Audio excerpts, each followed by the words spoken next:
Hi, thanks so much for joining us. No problem. Sorry about that. Okay. Am I okay to get started? Yes, you are. Yes, you are. Great. Okay. Hi, folks. My name is Chelsea. I'm an admissions counselor at the new school, and I work specifically with students applying to Parsons School of Design. I'm going to share a little bit with you about what we are looking for in a portfolio. We'll take a look together at some really good examples of current student work as well. So we'll jump right in and get started. We don't have a ton of work together, or a ton of time together, sorry. So first, some sort of general information.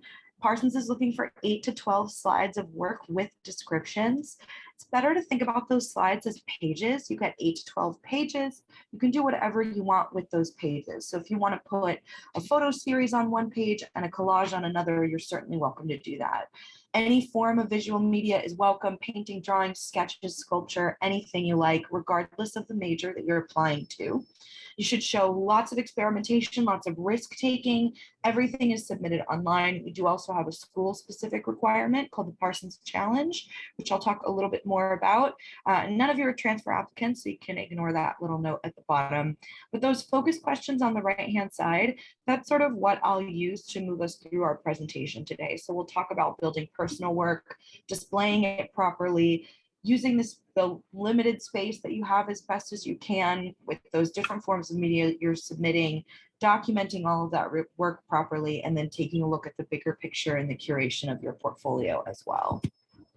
So the first question is your work personal? We are trying to get to know you as best as we can, admittedly through a really bad way of getting to know someone, which is a college application. But we are lucky because we get your portfolio and we get to know you a little bit more and a little bit more personally. So really important to share work that is about you, related to you, things that you're interested in.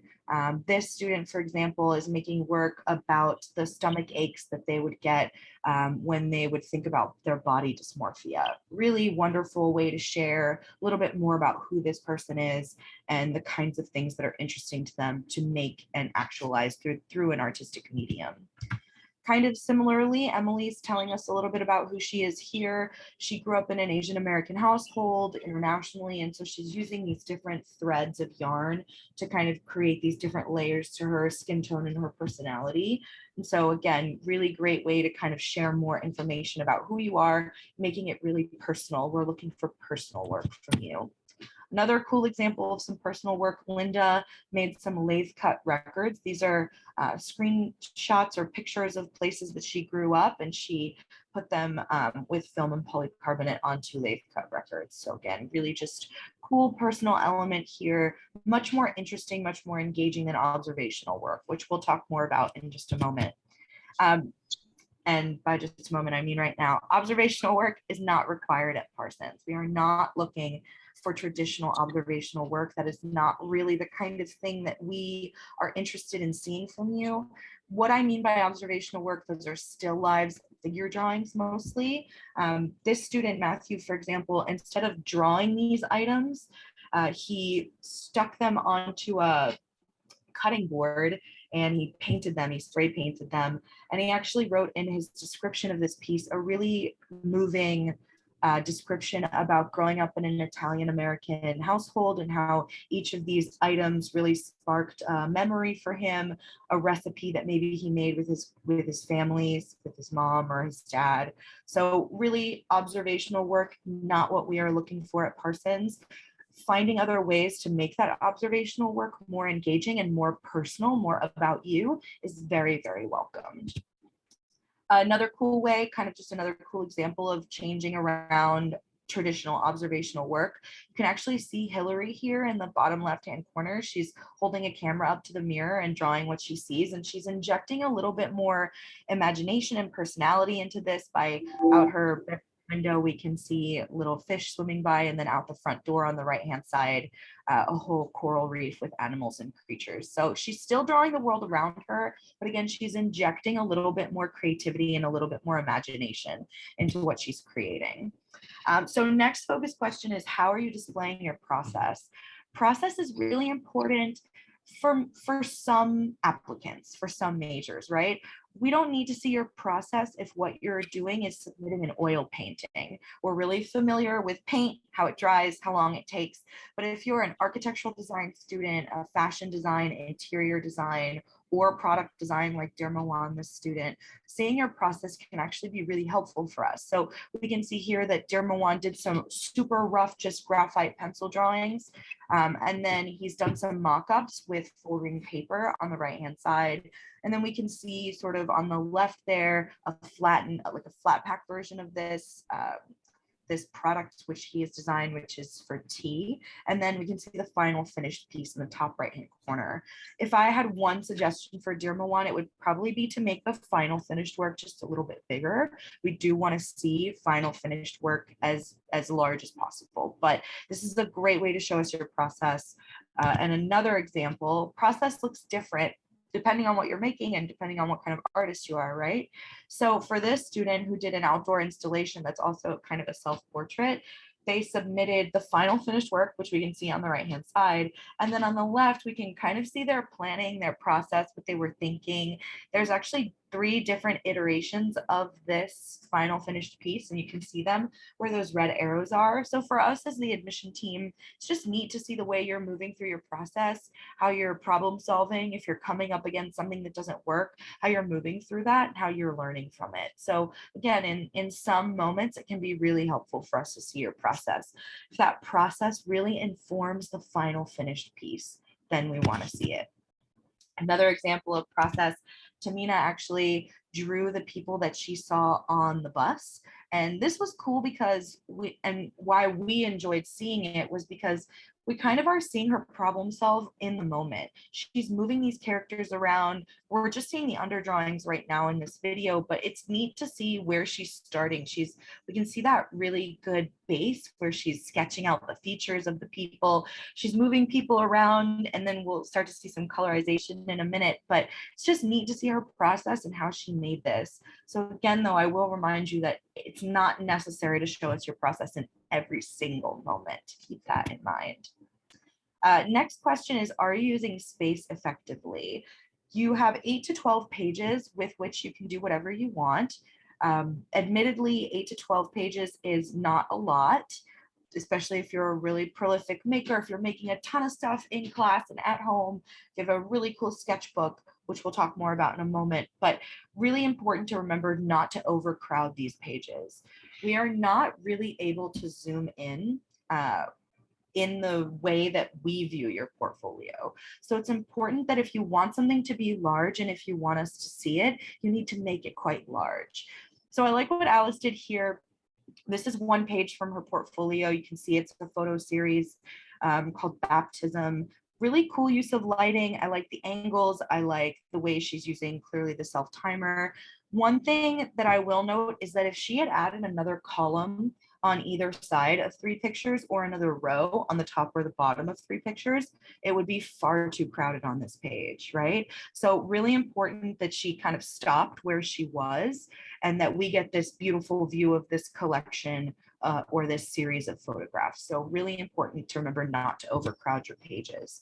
Another good example of not doing that, kind of similar to what we were seeing with that tea box, is that Marion has designed a little box for a product here, and we can see it flat on the left, and we can see it from its side and sort of a little angle at the front on the far right-hand side. So great idea to show us different views of the same thing. Super clean, clear, white background, nothing distracting back there, and we will talk more about that. But I really like the way that Marion has set this up. Another example or another reminder actually is that if you're working in a series, you want to remember to group like work. So Joshua wouldn't have separated these 3 pieces and put them on 3 different pages. They're part of the same series. So we're going to keep them all on the same page. Remember, we have really limited space in our Parsons portfolio submissions. So it's important that we're keeping similar work together. Also, a photo series doesn't really have the same impact when we're flipping through and looking at each one on a different page. Keep those together. They're family. We want to keep them together so that we can absorb them together the way that they were supposed to be absorbed. Another example of that, this one's maybe a little more obvious, and also from Marion, whose work we've seen before. She made some stickers for an app called Line, which is like a texting app in Taiwan, kind of like WhatsApp. And so she made these stickers, all just the same character, right? Same style, same form of making. So we're going to keep them all on the same page. We're going to group them together and group like work, like we've been talking about. Documentation is one of the things that I could talk about forever. Don't worry, I won't. But really, it's the easiest thing to get right, and it's the easiest thing to get wrong. Cropping is hugely important. When you're submitting a piece, when you're taking a picture of something, crop out your feet, crop out the pile of laundry in your bedroom in the right-hand corner, crop out your dog, all real things we have seen in Parsons portfolio submissions. So cropping, hugely important. Lighting is also really important. A lot of times your art teachers can be super helpful with figuring out which lighting is the best resource for you, how to light your work properly, how to angle your camera properly. So hopefully not giving any art teachers extra work, but definitely use them as a resource to help you figure out how to get your best photo of your work. Oftentimes too, we're seeing things sort of at an angle, and there are a lot of really helpful apps, even just on your phone or on your computers at school, that can kind of help you adjust things so that the proportions are correct. So keep that in mind as well. And what I like that Marion did here, just drawing your attention to the work, is that she actually put, you can sort of see it, a very light off-white kind of gray box around those pieces. And that tells me that I'm supposed to view them together, right? So we're kind of grouping like work here, but we're also documenting really well. I can see that same character repeated in these two different pieces. There's some similar themes here as well. So we're grouping like work and we're documenting really, really well in this collection. Moving kind of into other forms of documentation, Daniel wanted to show us his sketchbook. And in one of the ways to do that is taking a picture of multiple pages in your book and putting them all together, kind of similar to that photo series that we saw from Alice. If Daniel had added another row of 4 pages or 4 open books, or another row, a column of 2 books on the right, it would be far too overcrowded on this page. So he really stopped at the right place. So important to remember, right? Not overcrowding. And then what's cool about this is it's actually a series. It's about a character who wakes up on Earth alone, kind of is moving through the process of being by themselves. So there's some narrative here. There's some storyline, which is really cool. Not necessarily required if what you're doing is showing us your sketchbook, which here is a great example of a way to do that. Maya actually just filmed herself flipping through her sketchbook, which is so welcomed. You don't have to show us every single page. It can be messy, experimental, incomplete, unfinished. We welcome that kind of stuff. If you have a sketchbook that you work in, keep working in it. That's one of my best suggestions for freshmen, sophomores, juniors, and even seniors. And if there's a page you don't want to show us, just paper clip that to the next one and flip that whole section forward. You don't have to show us everything. And again, these can be really informal. I've seen students have like a stack of portfolios, or sorry, of sketchbooks next to them. And once they're done flipping through one, they grab another and they flip through the next. I would keep these videos at my best suggestion is to keep these videos at 3 minutes long. You can speed them up kind of like Maya did here. If we want to pause and look at anything, we absolutely will. Next question, again, something I could talk about forever is your portfolio curated? Curation is the act of picking and choosing something with intention. So when we are curating, we want to look at our whole body of work, and then we want to organize it so that it tells some kind of story or so that it fits well and flows well. So what I like about the curation of Dear Miwan's portfolio is that it starts and ends with a sort of self-portrait moment. So it starts with that self-portrait, which is really cool. And then at the end, that's actually some album artwork that he made for some of the music that he composed, original music that he composed on the synth and the piano. So kind of 2 different snapshots of a self-portrait moment that I really like. I think the color balance is also great in this portfolio. If you look carefully, you'll notice some pops of red, some pops of orange, pops of blue and turquoise. That kind of makes it really easy for my eye to move from one piece to the next. He's also got a few different types of work here, right? We're seeing some traditional like drawing and hand skill. We're also seeing a lot of digital work. There's some layout stuff. So there's all kinds of work in here. Hopefully that also tells you a little bit more about what we're looking for at Parsons, which is really multifaceted work, regardless of the major you're applying to. So here's a good example of that. Just because Linda is applying to photography doesn't mean she needs to only submit her photography work. Though she did, she actually made some books where she put her photographs in the books and then opened the books to those pages. So we can see a few moments of those. But we also have some short film in here, which was really cool to see. We have some graphic design as well. There's those lathe cut records that we looked at together before. I like the balance of color here a lot. It's very pleasing to the eye. There's sort of black and white, gray, black and gray. There's these moments of like sort of a dark, moody blue, just really kind of flows excellently. And there's a ton of her personality coming through. I know we're not reading the descriptions together here, but know that they were really good because Linda was admitted. Actually, she just graduated this year, which is kind of cool. Our next question is, are you exploring different forms of media? We love mixed media at Parsons. We are really excited to see the different types of media that you're engaging with, regardless of what you have access to. It can be found art, it can be stuff from home, it can be stuff from the art room, whatever you guys have got. We're really welcoming of a range of media and a range of style.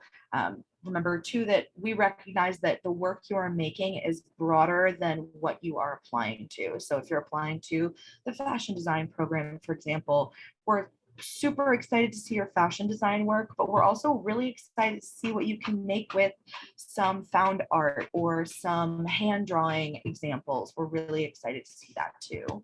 Another really cool example of mixed media, I think photographers sometimes wonder how they can do that, how they can do sort of mixed media work and how they can experiment with different forms of media. Collage is a great way to sort of move in that direction or move through that. Another good example of different formats of work. If you really like drawing and you really like comics, maybe combine those two things, make a quick piece of sequential art or comic book art. It's just a really great way for us to see that you are engaged in different forms of media. I really like this piece. It's actually got a lot to do with the students' sort of mental health struggles.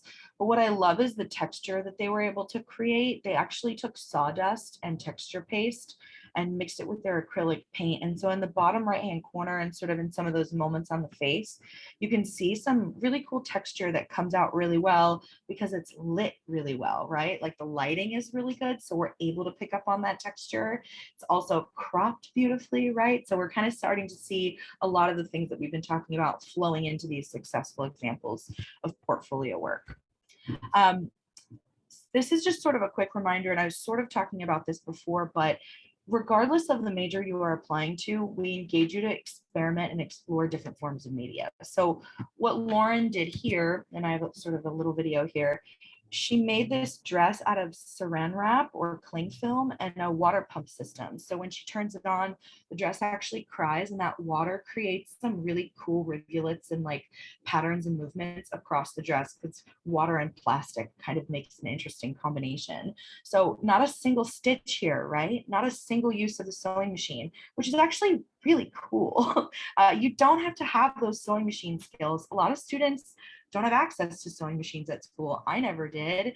And so I wouldn't have known that I needed those skills, right? So you don't have to submit a whole fashion portfolio of completely hand sewn, beautifully done garments. We want to see experimentation and risk taking. And this is a really cool way to do that. So try and push yourself out of your comfort zone in terms of the use of materials that you're going for. So this is kind of answering a much larger question, but the question I get a lot is, can my portfolio be themed? Can there be a theme in my portfolio? And typically I say no, because as an artist myself, I worry sometimes that a theme can get us a little bit stuck and maybe can be a little bit repetitive, and we get really in our heads about only making work that's really specific towards that theme, which can be great if you are in an AP art class and you have a theme or you have a question that you're trying to answer. But in a moment like this, in an opportunity for you to show us a range of work, that's really what you should try and do. So my best suggestion in that, if you are reaching for a theme, is to explore different forms of media. And Zara, who is a applicant to our Paris campus, actually did that really beautifully. So this work is actually, I'll show you a few examples from her portfolio submission, but this is about her grandparents or grandmother's struggle with cancer. And so she's actually using medical transparencies and acrylic paint on the left. We're seeing markers, pens, actual real flowers on the right, some more examples, digital drawing, lino print that she's printed with a roller and then embroidered onto the canvas. Just super engaging, right? Really engaging way to keep us interested in that theme, and she's taking that theme and pulling it across so many different forms of media. So really special way to kind of move through a theme if that's something you're interested in. Again, a theme is not required for your portfolio submission to Parsons, and typically it's not suggested, but if you are really invested in a certain cause or someone's story, or you feel like the theme can answer all of these other questions for you that we've been talking through, then I would encourage you to move through that and find ways for it to fit what you are trying to suggest to us. Okay, some more technical information, and actually I'm not going to stay on this slide too long because it makes kind of complicated what is very simple, but there is a school specific requirement that we do ask you to do. So as Parsons applicants, we will ask you to create one new visual work based on another piece that you've submitted in your portfolio. So this text is helpful if you want to read it, but I am going to skip ahead to a few examples. So for Luke here on the far left, we see this sort of like chalk and mixed media drawing that he did. He used the lines and sort of the forms in the middle of that piece as inspiration to make a teapot, which is really cool, right? Why do I love this so much? I love this so much because it's moving from one form of media to another. Luke is clearly like very talented in graphic media with drawing, using chalk, using mixed media. And so I like that he's really challenged himself with the Parsons Challenge on the right-hand side. He's really doing something maybe a little bit out of his comfort zone, which I appreciate. So here we can see a little bit larger, the original piece that was in his portfolio, the process, and then that final finished work. You get 3 slides for your Parsons Challenge. So you can use maybe like 2 slides for your process, and then your final slide would be your final finished work. You don't have to use all 3 if you don't want to, or if your final work is a video, for example, maybe you just submit the video. It's totally up to you.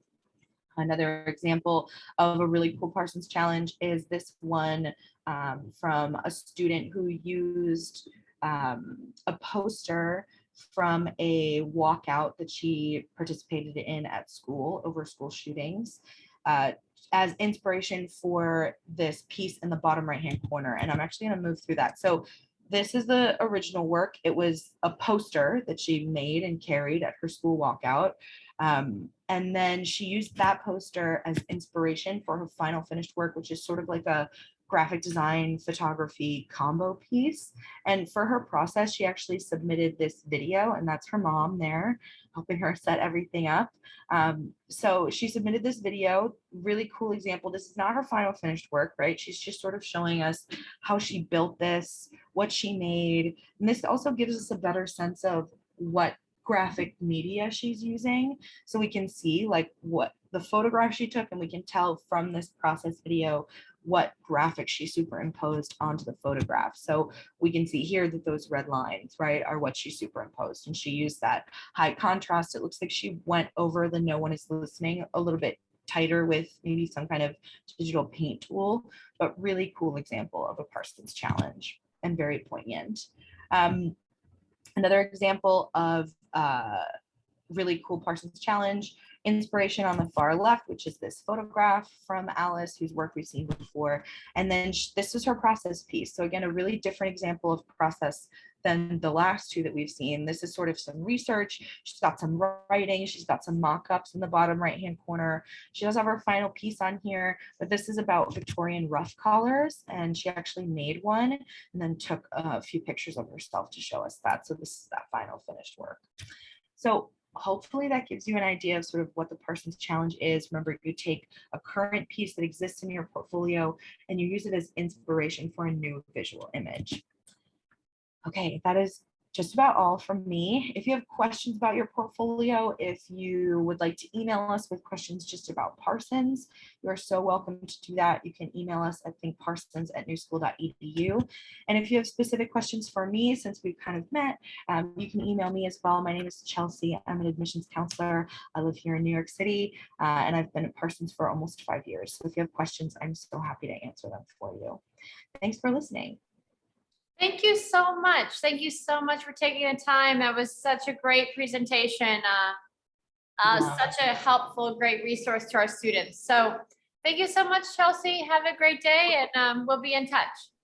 Thanks. Have a good rest of your day. Thank Bye. you. Bye.